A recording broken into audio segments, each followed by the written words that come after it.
اتنے واضح دلیل کے باوجود بھی وہ کفر پر قائم رہے اور حضرت ابراہیم علیہ السلام کو آگ میں ڈالنے کا ارادہ کیا۔ ایک میدان کا انتخاب کیا، پھر اس میدان کو پتھروں سے گھیر دیا اور سب کو حکم دیا کہ لکڑیاں جمع کر کے اس گھیرے میں رکھا جائے۔ چنانچہ لکڑیاں جمع کی گئیں۔ لکڑیاں اتنی جمع ہوئیں کہ زمین تک نظر نہیں آتی تھی۔ پھر ان لکڑیوں کو آگ لگائی گئی۔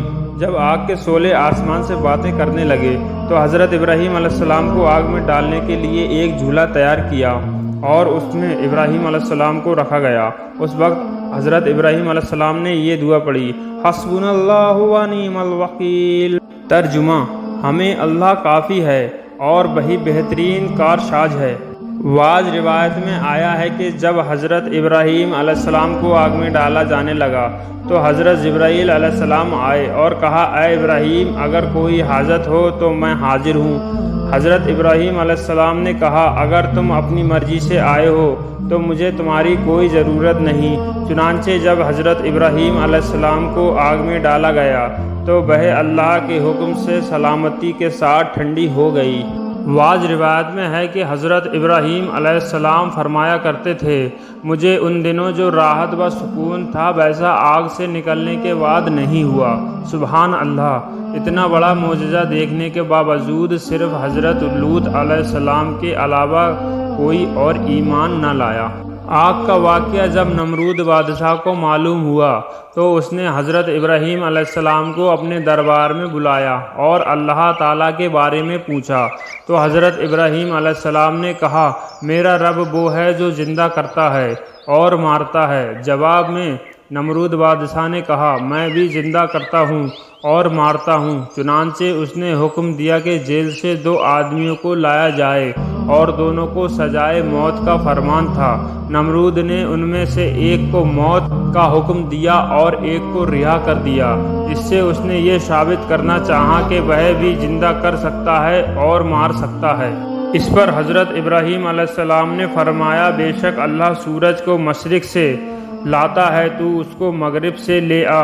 اس پر کافر بادشاہ حیران رہ گیا اور اس کا سر جھک گیا، سوائے عبرت پکڑنے کے اس نے حضرت ابراہیم علیہ السلام کو شہر چھوڑ کر جانے کو کہا۔ اس سب کے بعد آپ نے شہر بابل سے ہجرت کر کے ملک شام کے حران نامی بستی میں مقیم ہوئے اور اپنے چچا حران کی بیٹی حضرت سارہ علیہ السلام سے شادی کی۔ حران کے لوگ بت پرست نہیں تھے بلکہ ستاروں کی پوجا کیا کرتے تھے۔ جب حضرت ابراہیم علیہ السلام نے دیکھا کہ یہ ستاروں کی پرستش کرتے ہیں تو ارادہ کیا کہ ان کو بتائیں گے کہ ستاروں کی پوجا کرنا باطل ہے۔ چونکہ وہ لوگ ستارہ پرست تھے اس لیے ان کی عبادت کا وقت رات کو ہوتا تھا۔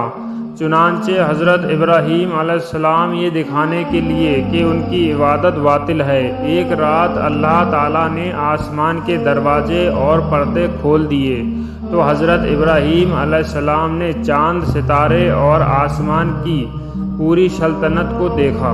حضرت ابراہیم علیہ السلام ایک رات بستی والوں کے ساتھ نکلے۔ اچانک ایک ستارہ طلوع یعنی نکلا جو دیکھنے میں خوبصورت اور اس کی چمک دمک بہت تھی۔ حضرت ابراہیم علیہ السلام بطور مذاق سے کہا، یہ میرا رب ہے۔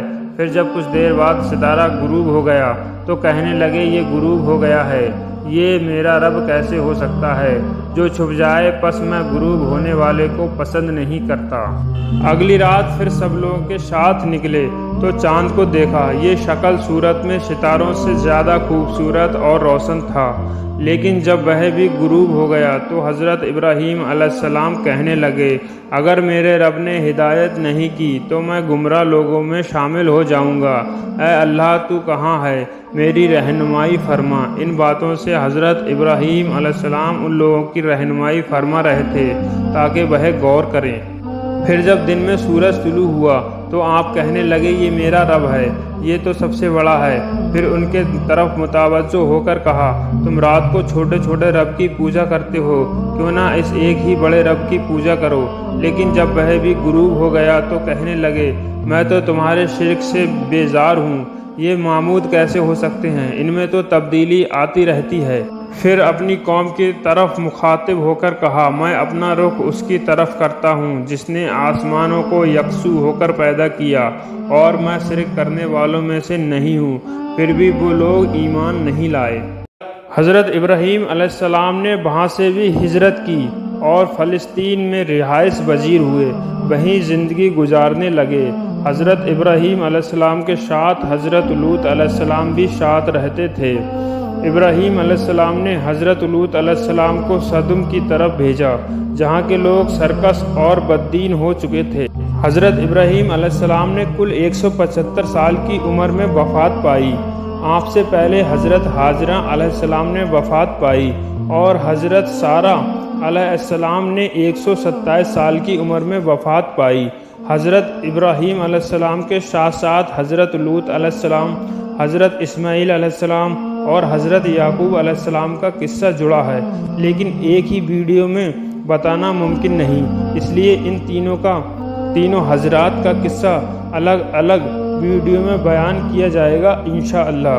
دین کی صحیح معلومات قرآن اور حدیث کے پڑھنے و سیکھنے سے حاصل ہوگی انشاءاللہ۔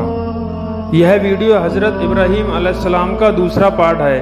اس سے پہلے کا قصہ ہم نے پہلے پارٹ میں بیان کیا ہے۔ تو میرے پیارے دوستو، اگر آپ ہمارے چینل پہ نئے ہیں تو چینل کو سبسکرائب کر کے اور ویڈیو کو ایک لائک ضرور کر دیں۔ ملتے ہیں اگلی ویڈیو میں۔ اللہ حافظ۔